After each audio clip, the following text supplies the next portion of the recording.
Hi, everybody. This is Dan from the Fat Ball Guy. I wanted to talk to you a little bit today about Saratoga and about playing the Pick Four, which is our bet that we play every single day at Saratoga, and we cashed for over $42,000 in Pick Fours last year during the meet. And I just want to let everybody know what our philosophy is and what our thinking is behind the ticket structures that we're going to be doing for anybody that's looking to try to hit some pick fours. We try to keep the tickets somewhere around $250, maybe a little higher depending on what your budget is, but that's what our target is. And what we're trying to do is simple. Number one and foremost, you've got to have an opinion. If you do not have an opinion in those four races where you think you can get a single home somewhere, or at the very least only take two in a certain race, then you shouldn't be playing.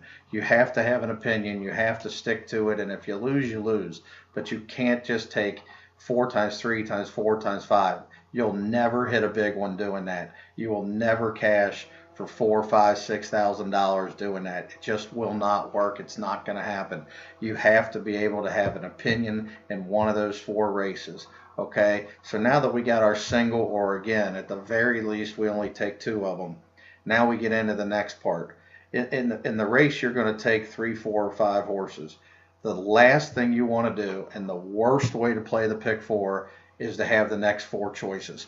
You don't want to look up on the board, in the second leg or the third leg or the fourth leg and know you have four horses and they're 8 to 5, 2 to 1, 5 to 1, and 6 to 1. You cannot bet like that.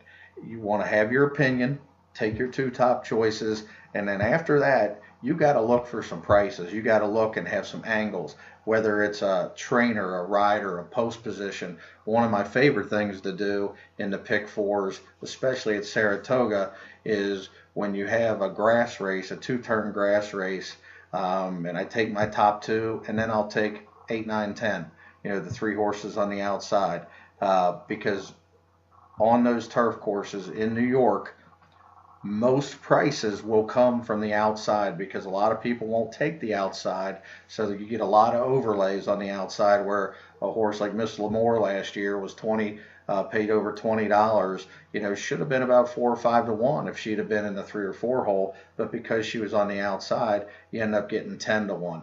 So in that second leg, that's what we're looking for. We want to try to take 3, 4, 5, 6 horses somewhere in there, but we don't want all the choices. We want your first couple picks and then a couple prices. And then the most important thing of the whole thing is somewhere in that four races, depending on which race you think the price can hit, you have to have all.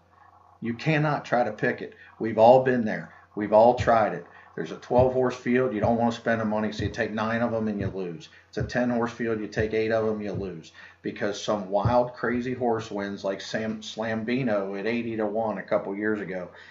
If you didn't have all, you couldn't have him. There was no way to have him. In New York, and there's New York bred turf races, you get a lot of crazy stuff that happens. You have to take all. Don't try to pick it. Just, you got a single, you got 3 or 4 horses, you got 3 or 4 horses, all. It doesn't cost that much.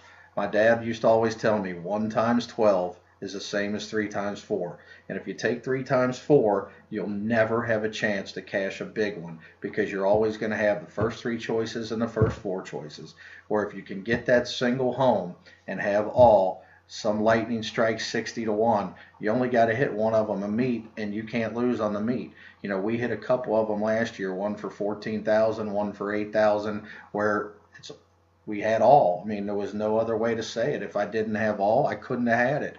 I didn't pick that 30 to 1 shot that won by a nose. There was no way to pick those kind of horses. A logical gambler's not going to pick those horses. So that's my philosophy on the pick four. Single, spread a little, all. You don't always have to have all in the last race, but it's nice to have in the last race, being able to look at those prices hanging, knowing you have a nice hit coming. But that's my philosophy. Hopefully you go in with a plan. Saratoga's awful close. We're almost there.